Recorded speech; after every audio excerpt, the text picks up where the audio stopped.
ang mga dagkong balita sa Balitang Bisdak karong Lunes. Sunog ni Ulbo sa Mandawi City ug Cebu City. Katapusang adlaw sa voters registration gidagsa. Mga personnel sa Cebu City Anti-Mendicancy Office pasulubon og body cam kun manakop sa mga manlilimos. Og 215 ka mga tricycle driver sa Lapu-Lapu City nakadawat na og payout. Kini ang GMA Regional TV, Balitang Bisdak.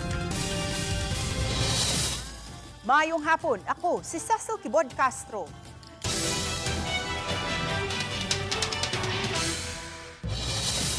Di mumino sa 300 ka mga tao sa dakbayan sa Mandawi ang nabiktima sa dakong sunog nga miigo sa barangay Magikay. Samtang video sa aktwal nga pag-rescue sa usa ka iring nga natrap sa kayo gidayeg sa mga netizens. Ano ang report ni Nico Sereno?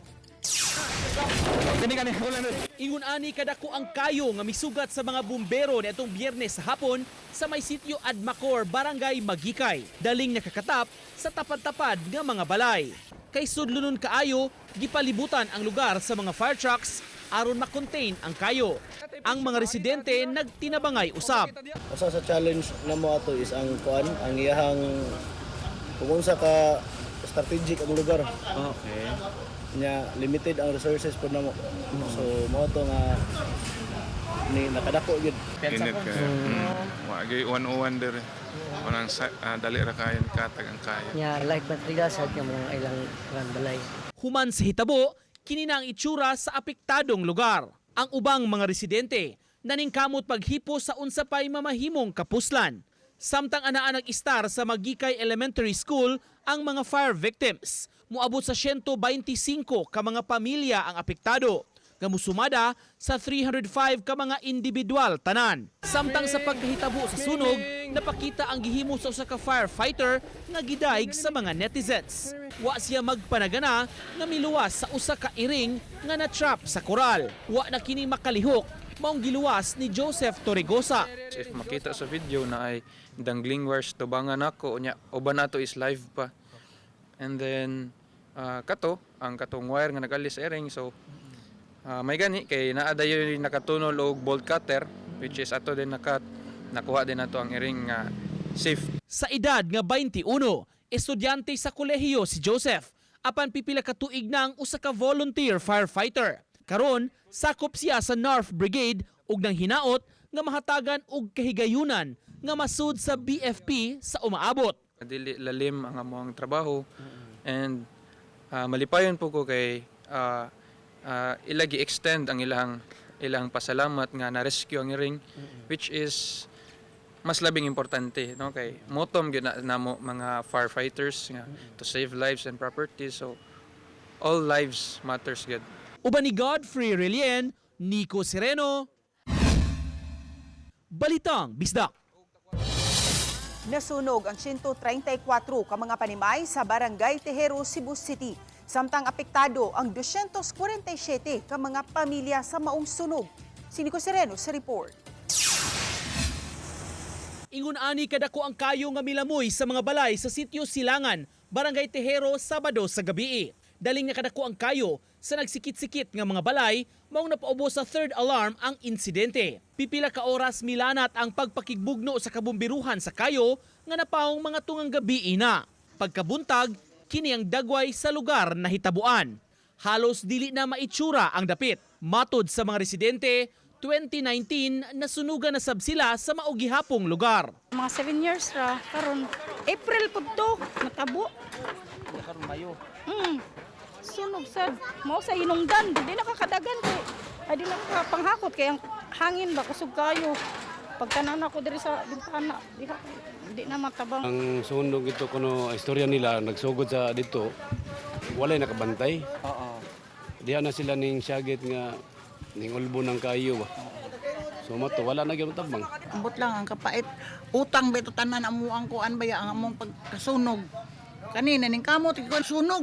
Di pag-ambor ako sa bintana, dako naman kayo. Sa kadaghan sa mga naapektuhan, gibahin-bahin sa lain-laing evacuation sites ang mga biktima. Pipila kanila sa gym sa Barangay Tejero nga giokupahan sab sa mga fire victims sa miaging sunog ni adtong Enero. Hangtod ni atong weekend ra sila ug pabaliko na sa ilang lugar apan wa damha nga mupuli na sabdiay ang lain nga mga fire victims. We are on the process of inviting possible witnesses aron makapangayuan nato katin-awa, no.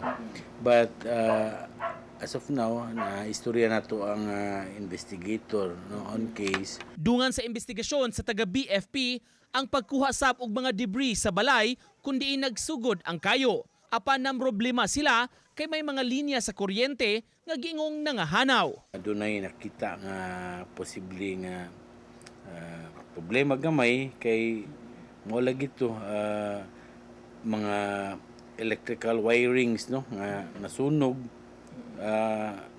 nahurot og kawa, no, wanay di na maglisod ta og subay ug unsa gihinungdan sa sunog apan bisan pa man yana padayon nato mga investigator sa pagpanguykoy og dugang possible evidence. Samtang ipasusi ni Mayor Nestor Archival ang taho nga gipangkural ang agianan sa lugar, maong naglisod pagsulod ang mga fire trucks. Nagpaabot sab siya sa deklarasyon sa state of calamity para dugang ikatabang sa mga nasunugan. Ipaadto na ako sa DIWOP o sa City Legal Office ngano nga naay mga tawo nga nagkural din ha. Usa sa rason nganong di kasud ang atong mga katawan. The second thing is akong ipa-verify sa city assessor kung kinsa na ang yuta. Because we don't really know kung kinsay tag-iya because naa may private institution nga ilan nang gipamalit ang area unya ilang gikoral. Uban ni Godfrey Relien o Cleofer Lumayag, Nico Sereno. Balitang Bisdak. Gipaubos na usab ang Visayas Grid ubos sa yellow alert status. Subay kini sa pagnihit sa supply sa kuryente sa Kabisayan. Adunay available capacity ang Visayas Grid nga moabot sa 2,676 megawatts. Samtang moabot usab sa 2,513 megawatts ang peak demand. Nagsugod ang yellow alert status gaginihang alas 4 sa hapon hangtod na sa alas 8 sa gabi. Gihisa sa National Grid Corporation of the Philippines ang yellow alert status sa Kabisayan tungod kay ang operating margin sa supply sa kuryente dili paigo sa pagtubag sa panginahanglan sa contingency requirement sa pag-apod-apod unya sa supply sa kuryente sa Kabisayan kung mahitabo mang adunay pagsaka sa demand sa supply sa kuryente.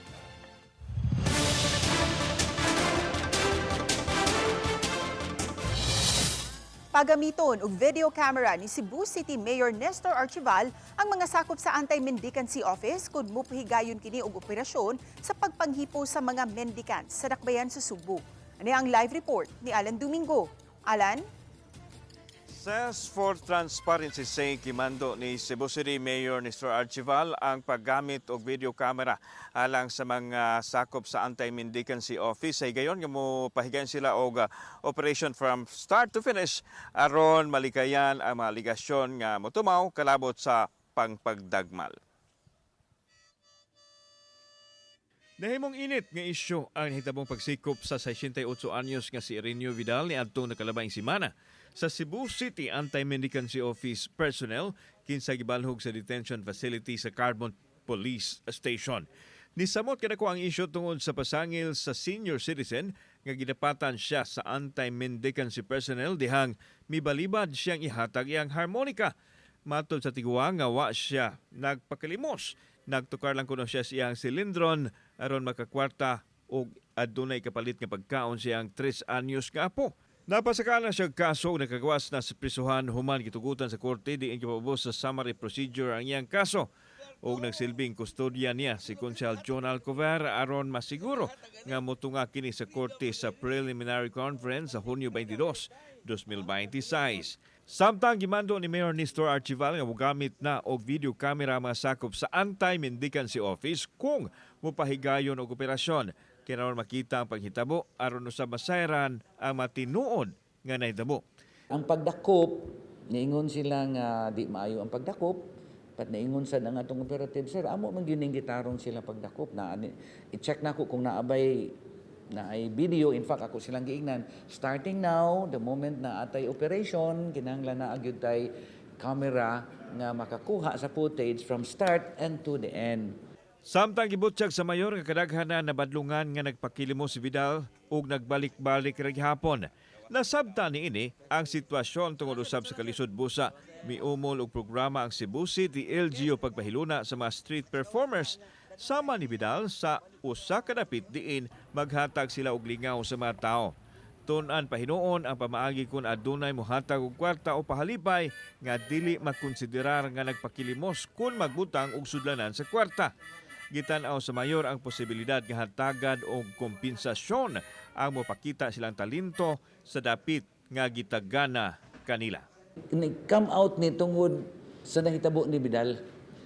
Because we're trying to find ways nga, di katulo, kaupat naman ni nato sila gida sa DSWS. Unya, probably because nagkalisod yun siya, mangita yun siya paagi because we called it as a survival mode pa. So how can we help these people nga naa in that situation? Sa karong Sabado, girakdang ilusad ang bagong programa sa Cebu City LGU apan sa pagkaroon kinahanglang tun-an pa ang mekanismo mahitungod niini. Ses. Daghang salamat, Alan Domingo. Kini ang GMA Regional TV, Balitang Bisdak. Kini ang GMA Regional TV, Balitang Bisdak. Ubay-ubay ang midagsa sa buhatan sa COMELEC ug sa mga stalls ni ini sa mall aron magparehistro sa katapusang adlaw sa voters registration. Ani ang report. Hapsay ug malinawon ra ang katapusang adlaw sa voters registration sa COMELEC Cebu City. Gipahigayon kini sulod sa usa ka dakong mall sa South Road property kun SRP. Din hamugaway ug bugnaw ra ang kahimtang alang sa mga tawo naglinya aron makaparehistro.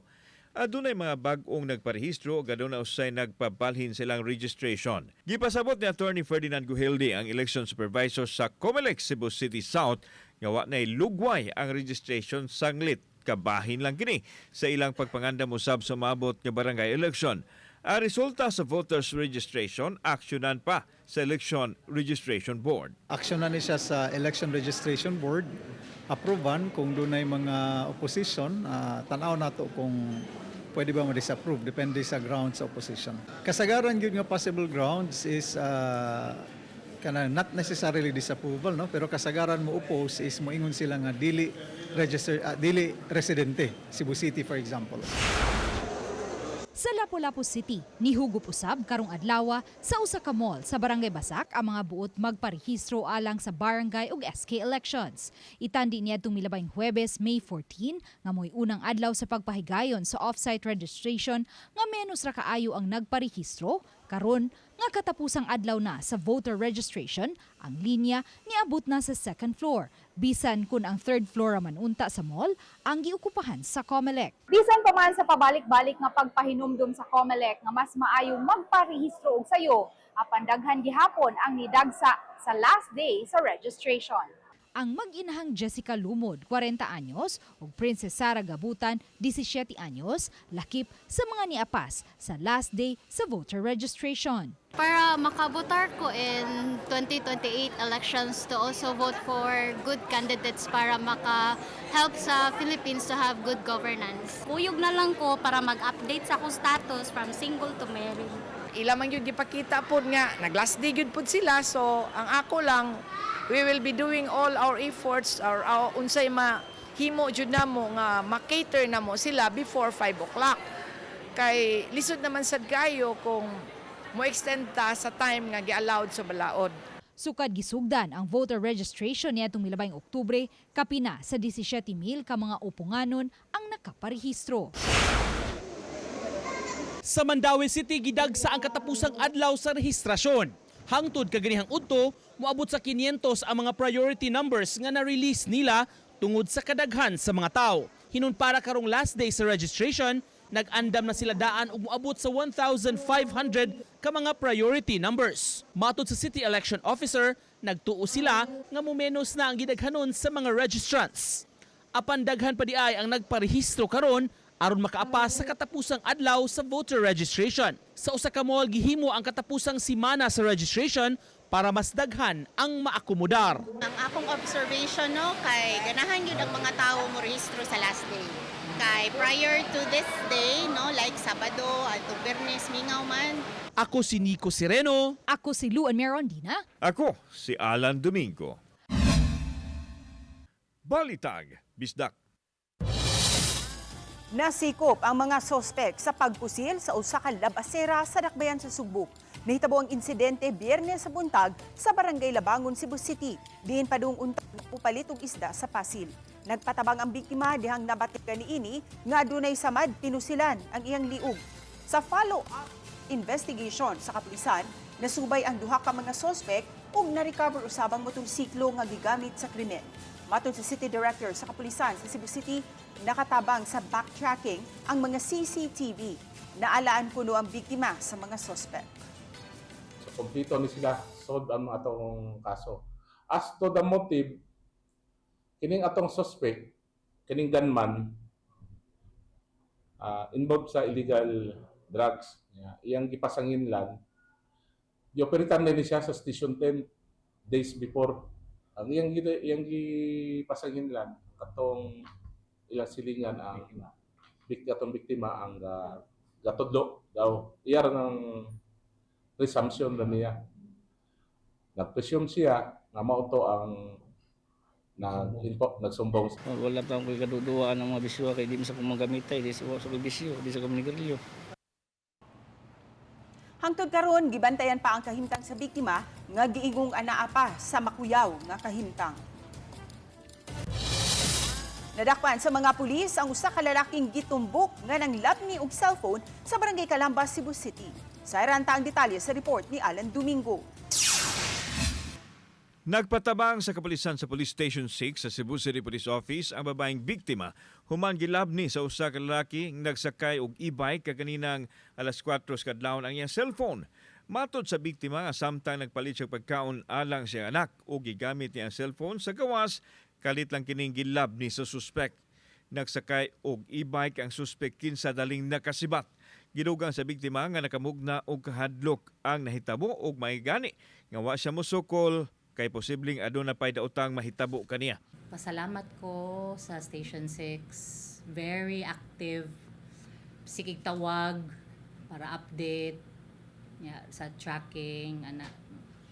Grabe gid ang ilahang service. Sulod lang sa pipila ka oras nadakpan sa kapulisan ang suspek og nabawi ang linabni nga cellphone. Nasayran nga aduna nay record kaniadto ang suspitsado. Gidali gyud mo kadto sir mo nang naabtan na mo. Nag-e-bike ni sir ang kaning suspect. Pag sinat niya dagan, drive siyang e-bike. So na-trace na to sir, tabang sa biktima dito sa sir, Ermita nga area. Oo. So nadala na to sir, positively na-identified sa biktima sir. Og ang katog yung suspect og ang iyang cellphone. Gigrakda siyang pasakaan og tukmang kaso. Adunay pahimangno ang mga otoridad aron malikay nga mabiktima. Wake up call sa nato nga dili na gyud ta mo kumpiyansa bisag magmotor pa, mag-e-bike ug magkuan dapat vigilant na lang kita sa palibot. Although ang atong stasyon ma'am sige man gyud og patrolya. Kauban si Clover Lumayag, ako si Alan Domingo. Balitag, Bisdak.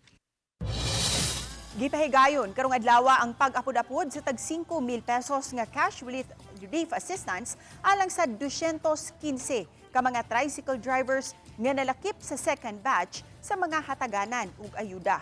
Gipahigayon ang payout sa City Social Welfare and Development Office sa Dakbayan.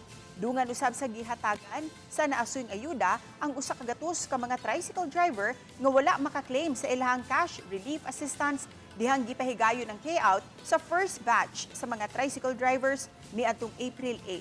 Wala pa say pahibaw gikan sa DSWD kung may laing schedule pa ba sa payout alang sa mga drivers nga wala makaklaim sa ayuda karong adlaw. Ante kasi ma'am, mas kalisto doon ma'am. Kami drive na maroon usay munda. Usay mo kwarta mong di pagikan maorig mo madan. Lagi mo, wilisod kayo. Atensyon mga kapuso, ani ay laing oil price hike nga atong mabatyagan sugod ug mga adlaw May 19. Gipahibaw sa taga Shell Pilipinas Corporation nga ilang patasan og 1 peso and 21 centavos ang matag litro sa gasolina. ug 2 pesos and 82 centavos ang matag litro sa diesel ug 2 pesos and 11 centavos ang matag litro sa kerosene. Ipatuman kini ugma alas 6 sa buntag. Gikatakda pang mukumpirmar ang ubang kompanya kabahin sa oil price increase. Good news alang sa mga motorista. Mamahimo nang maagian ang Trans Central Highway sa barangay Kansumuroy, Balamban, Cebu human sa gipahigayong clearing operation sa mga sakop sa DPWH. Kinumduman nga naglisod pag-agi ang mga motor ug sakyanan atong Sabado human midahili ang yuta sa maong lugar tungod sa kalit nga pagbunok sa uwan. Apan dali kining giaksyonan hinungdan nga maagian na ang maong dalan. Kini ang GMA Regional TV, Balitang Bisdak. Kini ang GMA Regional TV, Balitang Bisdak. May kasinatian ka ba nga nag-inusara lang ka? Ayaw ka bala ka, paminawa. Ang awit nga daw harana. Ang wag nang mangamba ni Kim Perez. Usa kini sa kinasing-kasing nga pag-awit nga naghatag og kahupayan sa mga panahon sa walay kasiguruhan. Nagpahinumdum sa pang-awit sa usa ka tawo nga bisan kung nag-inusara apan adunay awit nga muhupay kaniya. Usa mga kapusayaw kalimti ang pagpaminaw sa wag nang mangamba sa tanang digital music platforms. Kagaya naman sinabi ko, parang pagbibigay ng assurance and security sa partner mo, ma-realize niya na huwag kang matakot, diba? Lahat tayo na dumadaan sa ganyan, na anxiety. I mean, nandito ako for you. And so sana, ganun din yung maramdaman ng ating mga listeners. Nadoble ang gidaghanon sa mga atletang upunganon nga misalmot karong tuiga sa palarong pambansa. Si Juan Mirundina sa report. Itandi sa miaging tuig nga anaalang sa 12 ka mga atletang upunganon ang nakasalmot sa palarong pambansa. Karong tuiga, 26 na ka mga student athletes ang pambato sa dakbayan. Kini naglakip sa mga sporting events nga arnis, archery, athletics, swimming ug table tennis.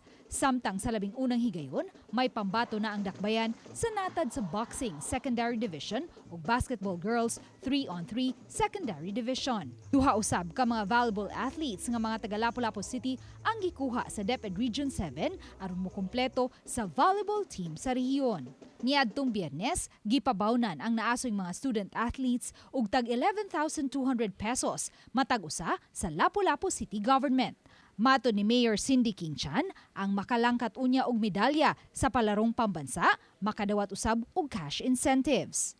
50,000 pesos alang sa mga gold medalist, 30,000 pesos alang sa mga silver medalist ug 10,000 pesos sa bronze medalist. Kagahapon, nilarga na sila paingon sa Prosperidad Agusan del Sur diin ipahigayon ang palarong pambansa gikan sa Mayo 24 hangtod Mayo 31. Tulo sa naasoy mga student athletes, mga nakaduwa na sa palarong pambansa 2025 ug karon balik palarong pambansa na usab sila.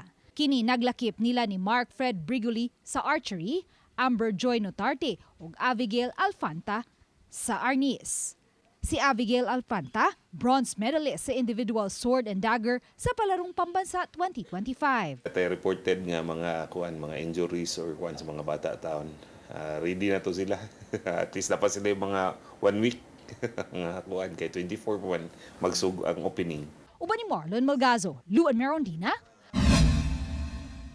Balitang Bisdak.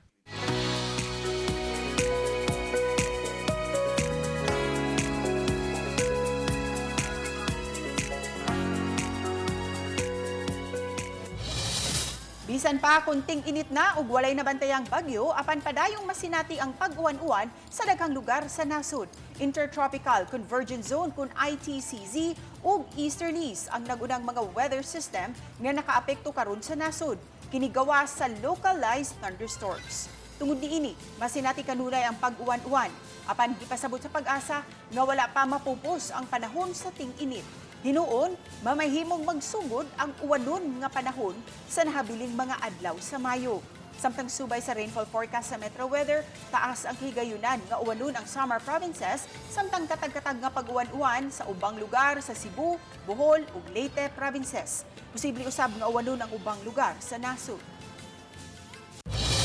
Nag-convene ang Senado isip impeachment court aron muhusay sa mga reklamo batok kang Vice Presidente Sara Duterte tungod sa gihulagway ang kalapasan ni ini sa culpable violation sa 1987 Constitution, graft and corruption ug betrayal of public trust. Sa pagbukas sa regular sesyon sa Senado karong adlaw, gidawat sa Senado ang articles of impeachment nga giduso sa House of Representatives. Pipila ka minutos, gisuspend ang sesyon sa Senado aron isulob ang maroon robes. Unang nanumpa isip presiding officer sa Senate Impeachment Court si Senate President Cayetano nga maoy mipahurar usab sa mga senador nga magsilbing senator judges. Sa 24 ka mga senador, bugtong si Senador Ronald Bato de la Rosa ang absent. Human makahurar ang mga senador isip senator judges, gimanduan sa Senate President ang Senate Secretary nga ipadala sa Vice Presidente ang sumon aron tubagon ang articles of impeachment sulod sa 10 calendar days. Sa higayon nga makatubag na si Duterte, hatagan og 5 calendar days ang prosecution nga makatubag sa kampo sa Vice Presidente. Gidawat usab sa Senate Impeachment Court ang mga kongresista nga magsilbing prosecutor. Human niini, gisuspend na usab sa Senate Impeachment Court ang hearing.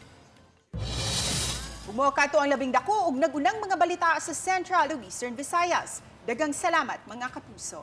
Ako si Cecil Kibod Castro ug kami ang GMA Regional TV Balitang Bisdak. Walay gidapigan, walay giprotektahan, kani adto pa hangtod karon serbisyong tinud-anay. Maayong hapon mga kapuso.